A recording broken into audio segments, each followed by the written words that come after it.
Nalika semanten wong agung kundur sangka ing Datulaya kundur sangka ing Pasiwakan nurajumujug wonten ing Gedaton nanging manjing wonten ing Taman Keputren papan pilenggahe Dewi Kunti Talibrata kagat Dewi Kunti sakwusna prisa marang para putra kang wis kepareng ayun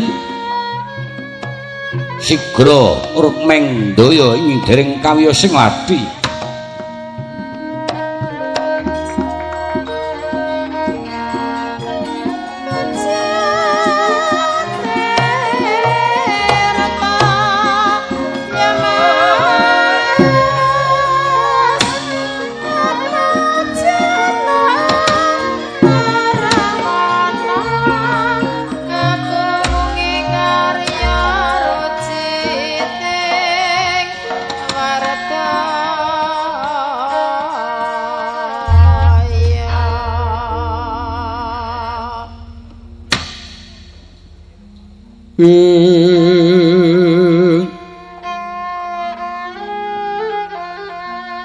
Wanodya utama ngambararum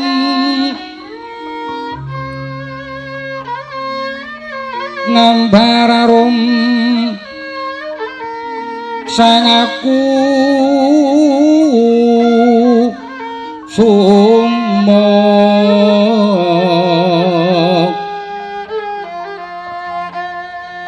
yata mawur madu bronto madu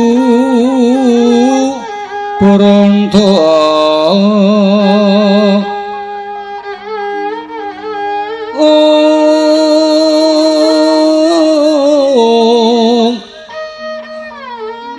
Esemnya kang anggendre manis anggendre manis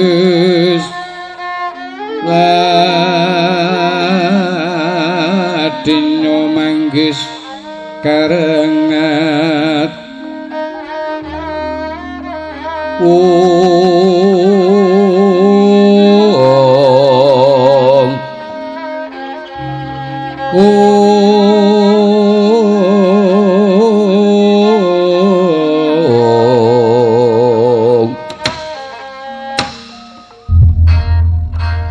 jagat bendoro ora mantra-mantra anakku padha ngadhep ana ngarepan Puntadewa wonten timbalan ngadawu wis paripurna nggonmu nganakake pasiben kula nuwun sampun purna Kanjeng Ibu mboten langkung sak samunipun ing putra Ngabyantara kepareng ngaturaken sungkem pangabekti tak tampa kanthi bungah kula semantun ugi Bu sak samunipun kula Ngabyantara kepareng ngaturaken sungkem pangabekti tak tampa Janaka kula semantun ugi Bu ngaturaken sungkem pangabekti ya anakku bocah bagus nek kula tak tampa banjur sawise kowe gawe lega pamikiripun ibu mesti nggonmu ngadhep bakal ngaturake papan kang uga kang gayuh kembang Candratna kang nalika semana tak idam-idam kepiye kula apa bisa oleh gawe dene kowe permantiya ngadhep ana ngarepan aku Puntadewa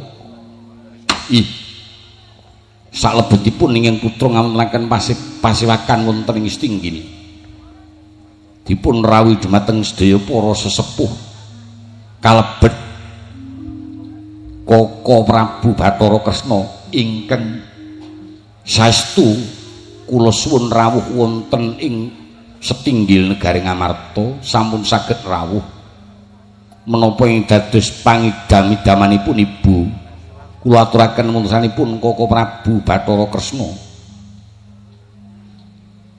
mboten-mbotenipun yen to ibu badhe cuwa ing galih temenipun badhe kasembadan paduka anggenipun badhe kepengin cundhuk Sekar Candratna karana nyesagah angupadi ing samangke Koko Prabu Bathara Kresna Kanjeng Ibu mratelaken bilih Koko Prabu tresna dhateng para kadang Pandhawa tanggal jawab anggenipun dados sesepuh ing Amarta mekaten Kanjeng Ibu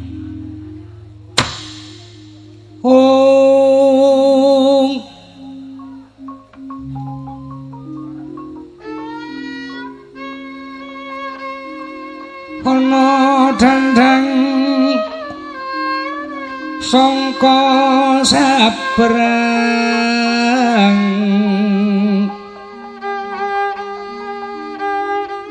apa rupane dandang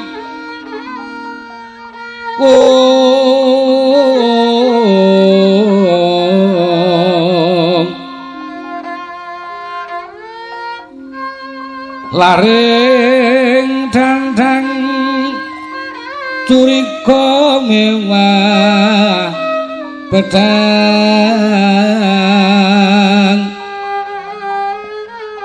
cucuke wesi pulo srani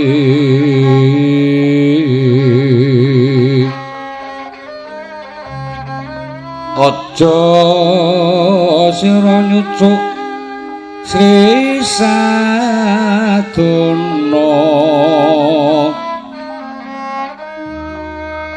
cucuken sarap sawane wong Sukerto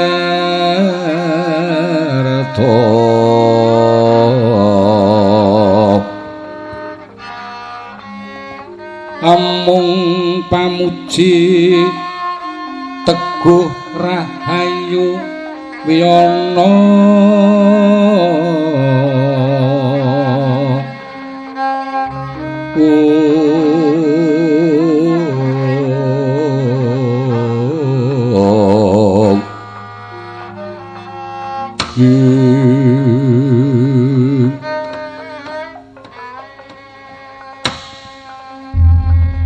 saksamunipun ingkang putra matur ibu kepara lajeng mbrabak mukanipun kumembeng wasmanipun wonten wigatos menapa Bu menapa kirang pitados yen to Koko Prabu Bathara Kresna sampun tanggal jawab badhe aminangkani saking ngersanipun Ibu Kunti Puntadewa kula apa anggepmu aku nangis njur tok anggep yen paku mung adol welas apa nggonku kumembeng sangka penyakara bawamu aku mongkok ora kula nanging malah rasaku kok dadi tekan semono dumeh kowe wis duwe kelungguhan luhur. Dumeh kowe wis dadi ratu. Nyatane banjur kumawasa kumalungkung adigang kang dadi watakmu. Upamane to Puntadewa ngrumangisani lamun to kowe anakku. Senajan to ratu kang luhur kelungguhamu, sing utusan kuwi dudu sapa-sapa nanging ibumu kula. Sing mijilake kowe saka guwa garba tak rewangi kaya ngono. Dek rikala kowe durung duwe kelungguhan, kowe dikuya-kuya dening Kurawa, dioyak-oyak dening Kurawa sing momong aku. Tak rewangi tak jak urip ana tengah ngalas. Sepangan-pangan separan-paran upama ta rambutku tak kethok tak dol payu tak nggo makani kowe kabeh. Nang dadi kowe ora niteni tumrap kabecikanipun ibu. Kowe ora niteni tumrap lelabuhan Njur Kresna kuwi sapa? Kresna kuwi kadang mutuwa senajan to dheweke tanggung jawab nggone dadi sesepuh nanging kudune carane ora kaya mengkono. Yen kudune kowe lengser saka palenggan sing goleki kowe kang supaya diawat-awati dening Bathara Kresna, kok dadi malah kowe kongkonan wong tuwa demeh kowe wis duwe panguwasa Puntadewa. Kowe anakku sing nalika semana tak udang-udang bisa ngerti wong tuwa kanyatan sawise bapakmu ora ana. Kowe dak sia karo punibu Puntadewa.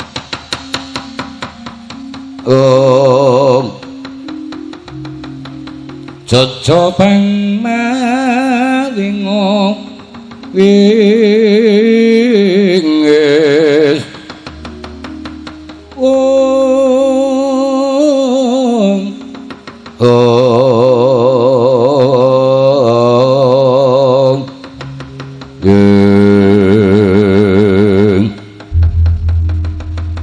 wis bapakmu ora ana sing tak sambati, ora ana sambat karo anak kok kongonan wong liya. Tegesku ora ana regane kaya ibumu aku Puntadewa. Bu, ampun ngantos kathah-kathah nginipun ngundat-undat. Kula nyuwun pamit badhe kula padosi.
Welas tanpa lisinging putra ndulu dhateng Kaka Prabu Puntadewa.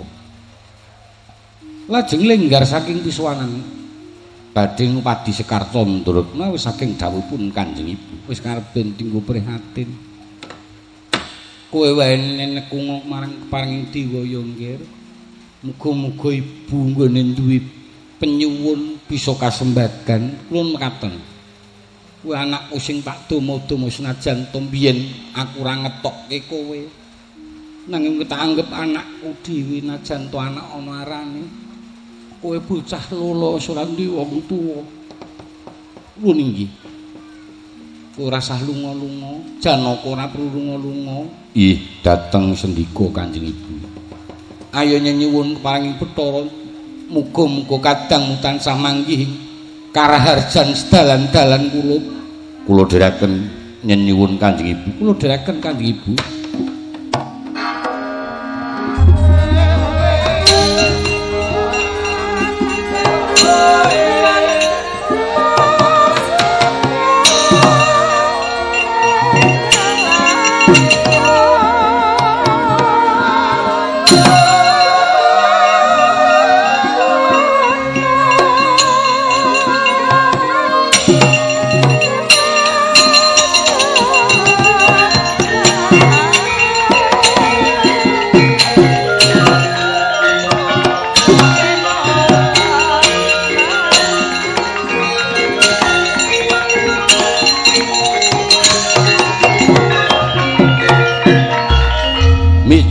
Sanging kraton Ngamarta wong agung Prabu Puntadewa awit rumangsa den undat-undat marang kang ibu kaya sendal mayang kaya tinotok brojorunge jajan wong agung nalongso ing galih rumangsa lek lamun ta nandhang dedosa kang ageng ora bisa minangkani marang kang ibu mijil saking kraton pengangkar sangupadi marang Sekar Candraretna karana wong agung Amarta ora nate mijil saking kraton lakune ketlangso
Kusma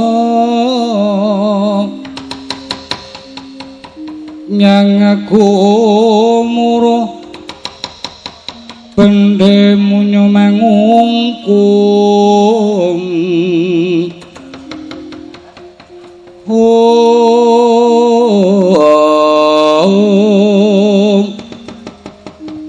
tambur munyo mageter sinau swaraning turang komijil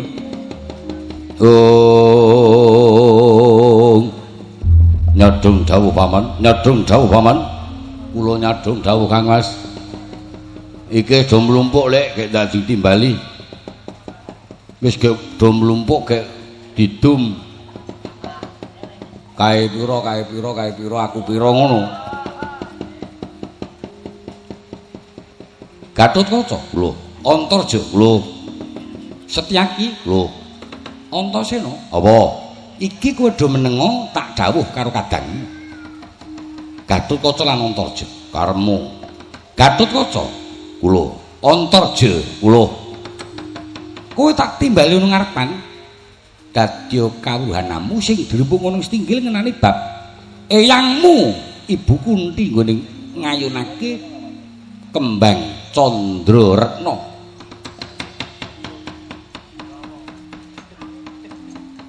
kawusanan ingkang diaturi mbiyantu kadangku Koko Prabu Bathara Kresna saguh ngayahi dawuh jengkar saking kraton Ngamarta lah sak pungkure Koko Prabu Durna teka Durna iya api-api bakal nyuwun ngampil Klimasada. Klimasada tak tampa tak aturake Kakang Mbok ora Drupadi nganti Durna padu karo aku. Wose poke ngrembug Durna bakal nampa Klimasada bisa ngalahke aku lah. Tinimbang aku sing mungsuh Durna kowe wae do maju. Durna petukna. Kowe wani karo Durna apa ora? Yen kowe wani karo Durna kudu wani karo bapakmu. Mergo aku padu karo Durna, bapakmu ora trima. Ning yen kowe ora wani karo Durna kudu wani karo aku. Jawaban Gatotkaca, lho, kowe tak duru-durna wani apa ora? Karo Antarja tak du karo Durna wani apa ora? Yen wani karo Durna kudu wani karo bapakmu, ning yen ora wani karo Durna kudu wani karo aku. Terus pundi Kang Mas? Wah, mumet aku. Ora iso mikir. Antasena, apa? Kadangmu kok kewuan nggone bakal matur. Lah nek aku sing tok dawuh ya mesti tak wangsuli tegas. Antasena, anu apa? Yen kowe tak dawuh mungsuh Durna wani. Wani. Yen wani karo Durna kudu wani karo bapakmu, nek perlu karo bapak ya wani.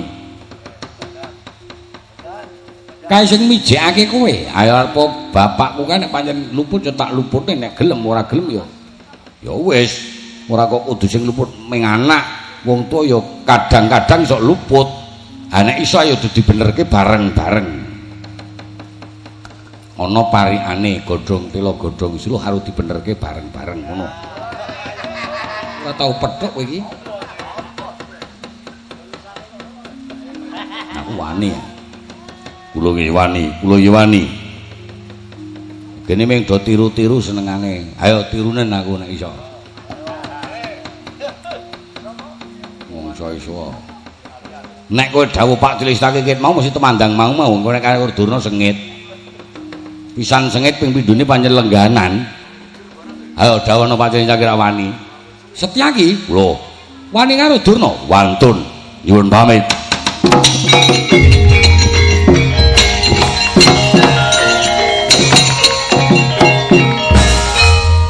Ngandel ora. Langsung semperat nek wong wis rasane nganggo dua lolo gro barang ora usah angkat kanggo ora dheleke dantemi kanggo Gatotkaca tindakno kewajiban paman mustaki diawat-awati Sendika karo Antarja iki Sendika awat-awatono ya tak mangat nek kira-kira bapak arep merono aku sing ngelingke.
Durna panalinganira lumajaring latri sumetha wara-wara patine sang Swadama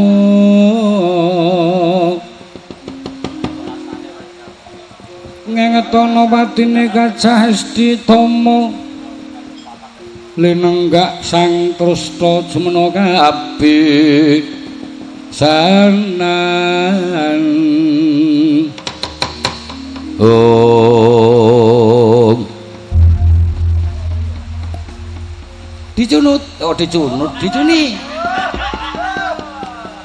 dicunut terus pundi Kakang? Wah gagal maning son Gagal maning dos pundi?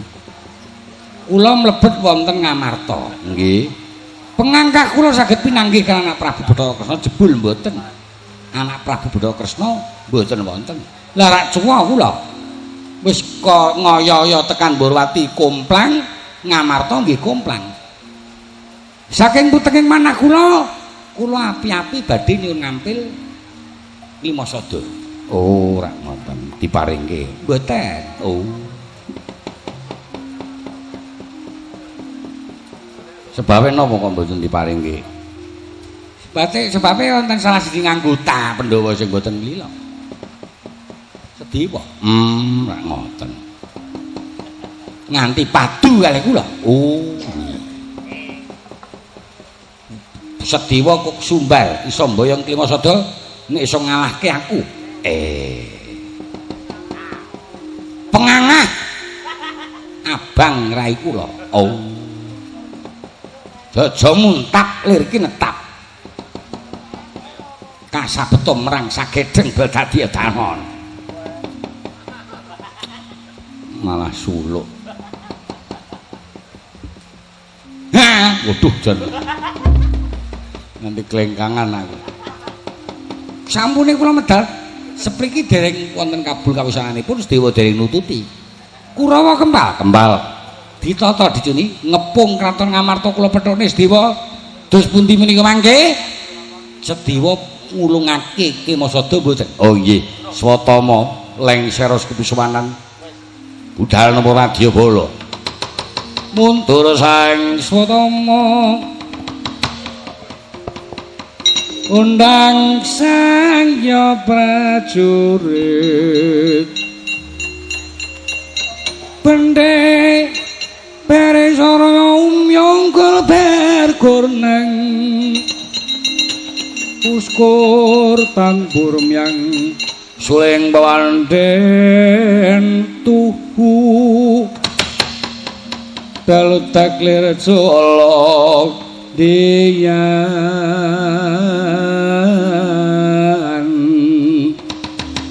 pranyata kawuryan asri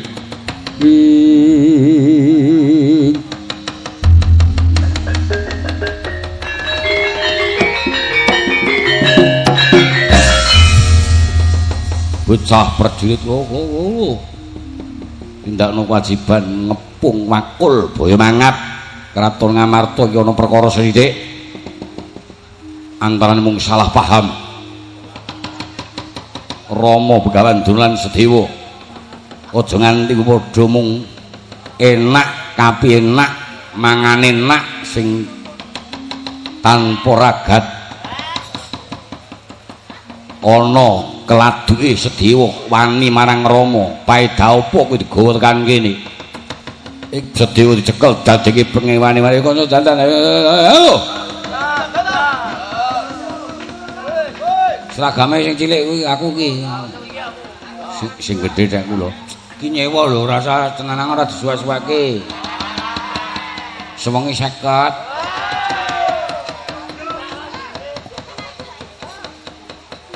nek iso ki 50 sak pengadeg kok ya.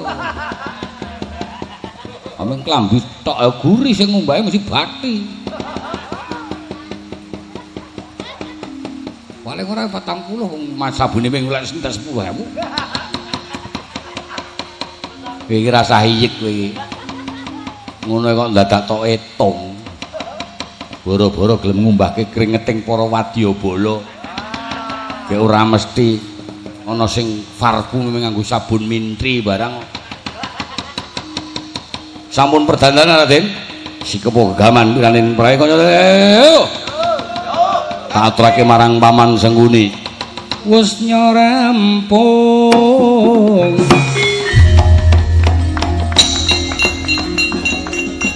sang Sotama yenyo dawu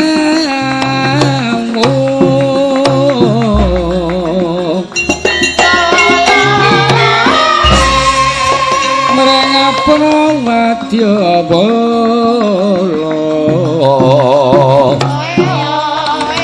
Dinata lan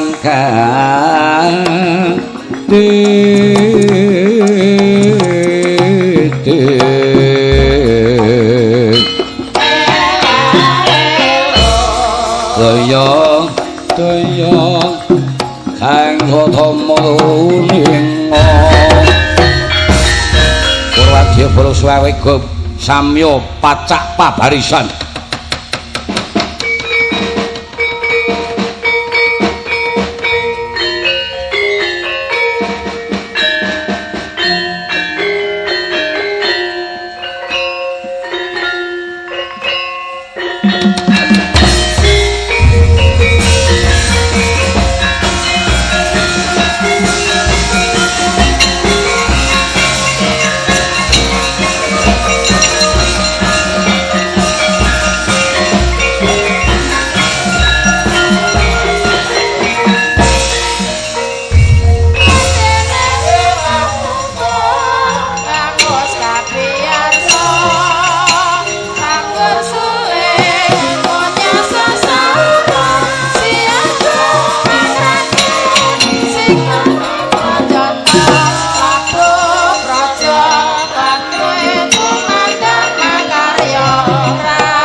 kiprah.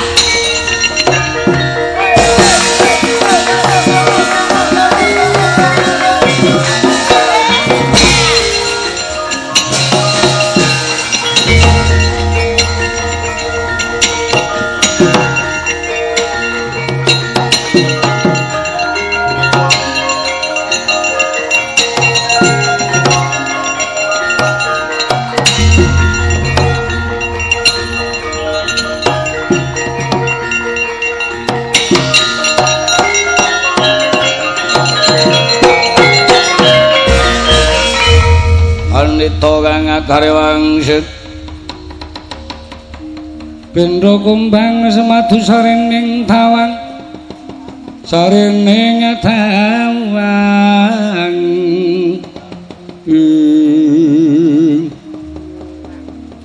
oh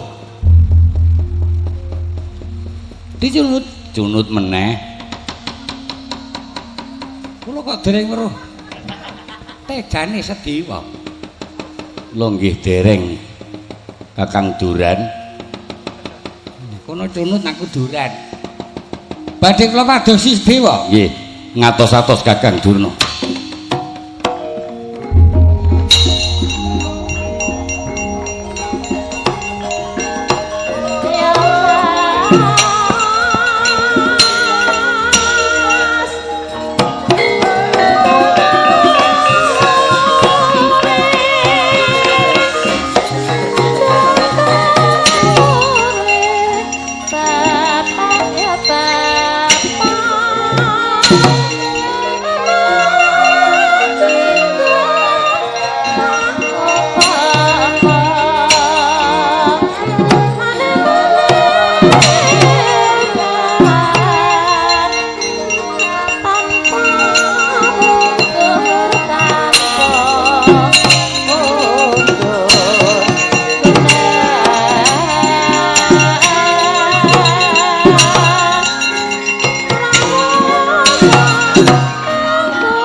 Sesumbar Mawalindo bumi kunjing kumaludho guntur ketuk umap sang jala lidi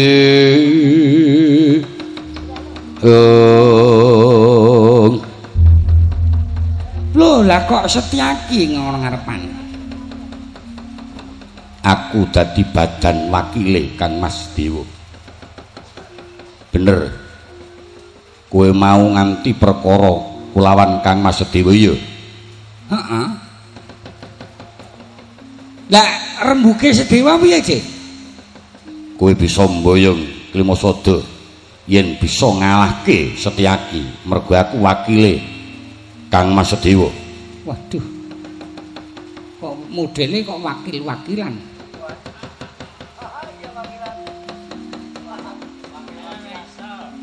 nek iso jane apik lho. Kaya wong-wong ku yo ana sing dienggo perwakilan becicing ngono jane akeh sing gelem.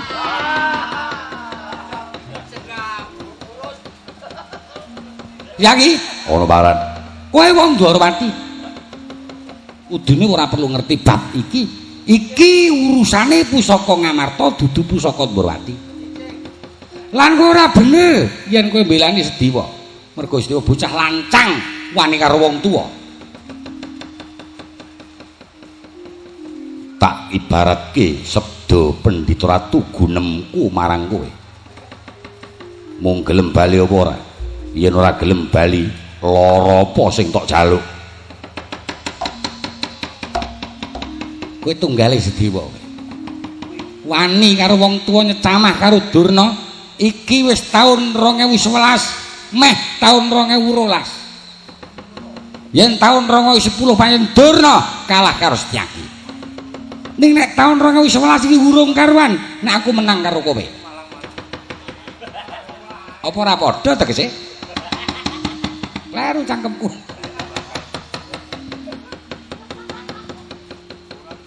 arep Setyaki nom Durna tuwa aku ora bakal tinggal gelanggang colong.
Tak tampa kanthi mulesing wetengku. Eyang keng menapa? Aku kena alangan. Alangan dus pundi? Dantem Setyaki tanpa nganggo perkara. Ora coba bayangno. Mosok aku ora ngapa-ngapa lho. Kok dantemi? Kowe putuku Gatotkaca. Kowe anak Werkudara ki anakku, murid ya anak keponakanku dhewe. Kowe ora ngerti sejarahe. Saking saka buku Bhagavad Gita. Aku iki kadange Kaka Prabu Pandhu. Iya. Jenengku dek cilik Pramuka.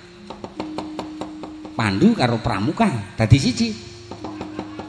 Awit Rama mbiyen tak jenenge Prabu Gugus Depan. Oleh Dewi Kodar Senawati. Patutan Kaka Prabu Pandhu lan aku ngono. Kowe trima apa ora aku dantemi? Mboten trima. Nah, tulung Setyaki ajaran. Sendika dawuh. Nah, ndek jago putu aku. Lah kae bocahe rene kae. Lah kuwi tumuk-tumuk, lah kuwi. Lah kuwi lah. Kok teng ngriku nggih? Nggih, Paman. Paman prisa mboten menika yang kula. Nah, yange Gatotkaca iya. Ngertos. Lajeng kula mboten trima yang kula dipun perwasa. Oh, ngaten. Nggih. Wis gati potol-tol ngono ge wis. Tak weruh aku. Weruh le potol-tol. Oh, menika dipun anggep kengeyang. Inggih Paman. Ha saiki nek mbahne Jatasi putune Ratrima disisake ya sisan. Aku ra wedi kok. Kok nantang gati potol? Ge wis. Mangke yang. Wah ya nek ngono kuwi gawe kendho meneh. Kene wis mawinga-winga e. Kersanipun Paman badhe nyobi keng putra Gatotkaca. Ngaten nggih kenging. Aja tinggal potho siramu bidamel dadamu. Aja tinggal bayu babu.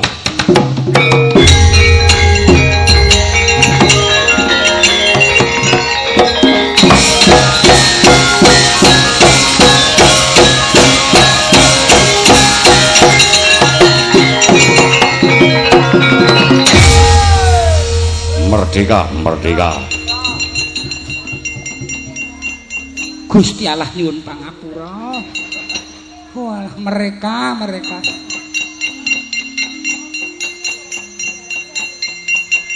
Aduh.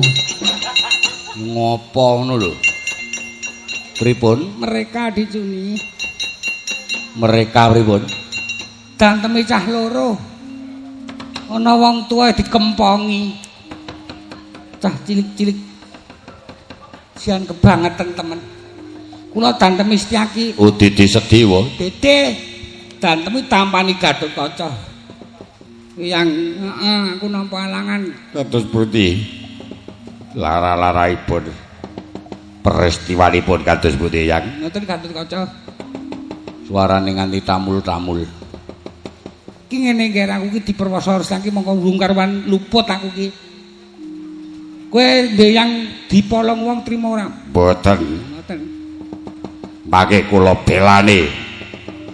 Cecaki teko yo tantangan. Kula boten trima yang kula dipun prawasa. Lah sapapipun menapa, Ger? Nanti kaya dalang ini sampean. Wong loro domongke kabeh. Kowe kenotake padha apa ora? Iman sing kepiye? Iman sing kepiye pripun? Ora trimaku eyangku di prawasa dening penyaripun paman. Nembane ra trima. Coba sijak botol siramu. Bidamblek dadamu terus cah loro do perang. Mboten. Yo tumblang nung Gatotkaca njang kamburi kula dienggo genduren cah loro. Blugup-blugup denden-denden merdeka ngoten. Nek ngoten sampean dilarani bocah loro. Nggih pangestune. Nek cara kula saya muring. Nek saya cara kula kok saya mboten. Ndak saya remuk ta. Oh. Ajeng kula kandhake Werkudara mawon. Werkudara anak muda ngenyek karo aku Werkudara.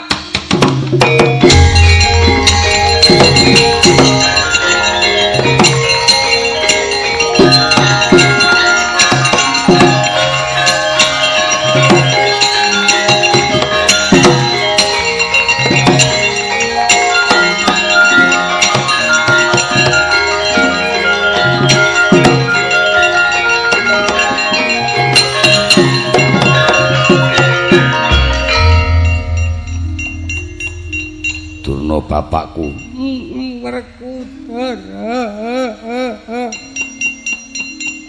iki nangis mau apa? Nyanyi Nyanyi apa lagune?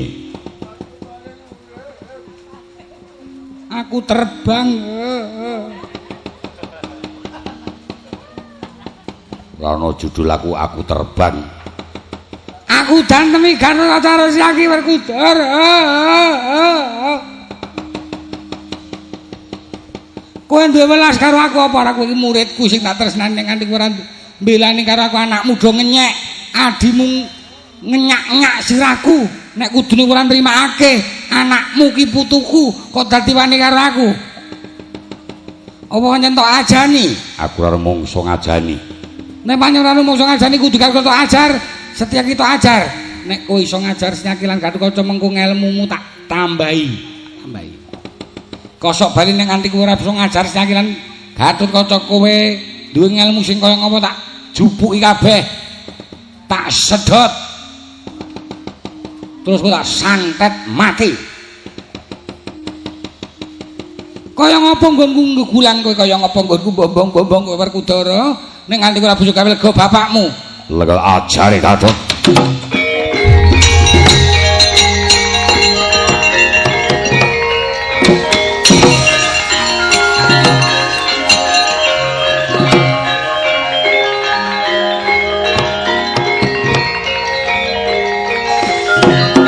Gatotkaca mati kena, mati Siaki kena, mati Werkudara kena, mati kabeh kena.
nibani aku. Oh alah. Nelongso tenan uripku. Sebab apa? Oh alah. Gusti nyuwun paring-paring. Aku agek ndedonga supaya Setyaki karo anakmu. Si Gatot. Hah? Gatot. Tiwul. Gatot ki Gatotkaca. Ayo kuwi karo Gatotmu kuwi. Padha eling karo Purwoduksima. Eling Purwoduksina Raduksima. Ha kok ora ngerti sangkan-sangkan ki saka mburi anakmu Purwarja ngantemi aku. Aku ora ndek anak Purwarja. Sok ora duwe. Ora duwe kowe. Anu ding sorry. Jaja kae lho. Antarja. Lah ya kuwi Purwarja kuwi. Antarja. Ha ya kuwi ngantemi aku. Ajare Antarja.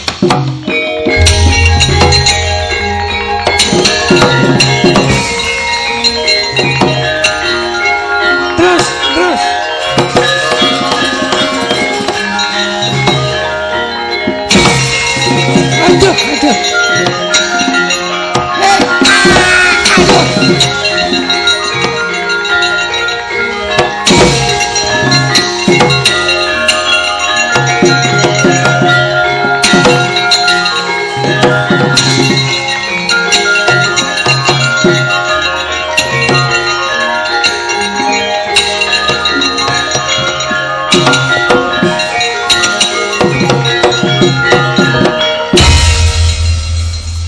Ngeblegi meneh. Kowe ngoyak Purwarja Gatotkaca karo Setyaki ngadiburi ngantemi aku meneh. Ora patut banget ora kajen. Tak Sik. Kowe rono, aku ditemu sing saka kono. Remuk meneh. carane piye? Slametno aku ki. Tak gendong. Ya. Gendongan kok nak. Do wedi karo kowe. Iya. Kita gendong. Ki piye lek gendong ki? Kok mung sak geleme dhewe dijuwurke ngono lho. Ah. Yo, Iki kok cengkiweng kok nggo manci.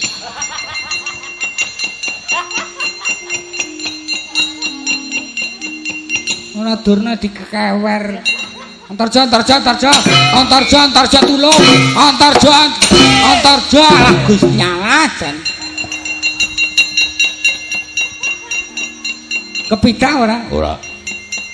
Lah bocahe nang ndi? Ambles. Hah? Mlebu ning bumi. Kowe ora iso. Ora iso. Cetek-cetek. Ora iso. Ya pinter anake ya. Anake iso jero kok kowe trimo cetek.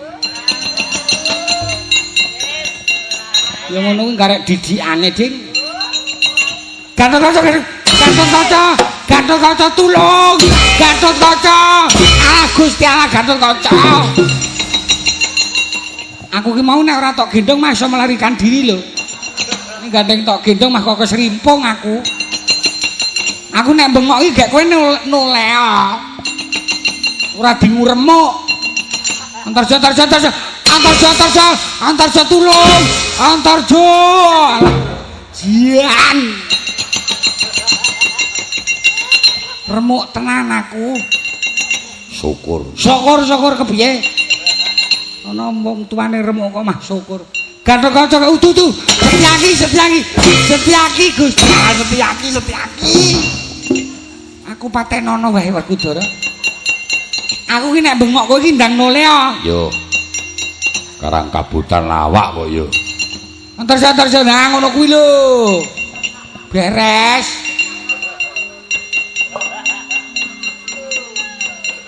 Ora kok mah dienak-enake. Awas Gatotkaca. Gatotkaca. Ngono kuwi lho.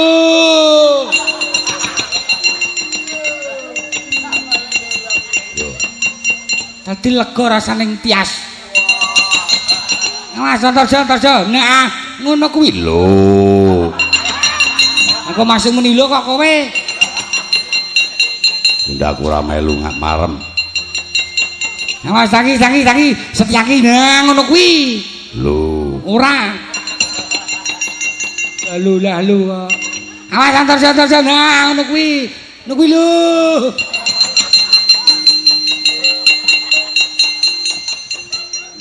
Setyaki utuh bakul kerupuk. Ono Setyaki kok cangkeme kok kicot ya ora kakon ya. Lah ya mesti utuh Setyaki lho. Awas. Nah ngono kuwi. Aman aku. Wah, mengoni wonengen nganti mumet sirahu. Awas Garkaca. Nah, Antarja. Nah ngono kuwi dadi aman aku. Garkaca awas. Nah, awas Antarja, Setyaki. Kebuanan ngene wae dadi kono weruh nah ngono ku ya kena aku dadi men supaya aman ngono to ulah kan cah kurang ajar tenan bocah kae kok metu mburi lampu ki to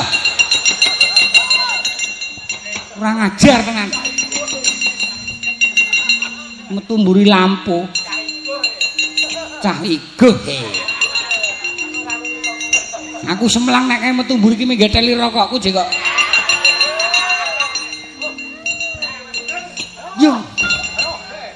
Iyo. Kuwi ngopo? Disogoki. Ora ana wong. Ana sogok kok ora ana wong. Ana sogok ya kudu ana wong, ana mosok ana sogok kok klithik-klithik dhewe-dhewe ki ya ora bakul. Ya kudu ana wonge. Ora ana. Ana iyung neh lho. Mak cengkring dikeki peniti to dhuwure iki. Yo wah jan. Malah kleru nyogok aku. Ya ngapura, Pak. Kuwi dono tak melu ngajar aku ru ngantem Iki mbahmu. Mbah saka ngendi? Kowe manut karo iki mbahmu. Ora. Dono tak ajare. Ora. Kowe ngajar mbahmu pancen ngalahke bapakmu. Nek pancen aku dipaksa wani karo kowe, tak wani kowe, Pak.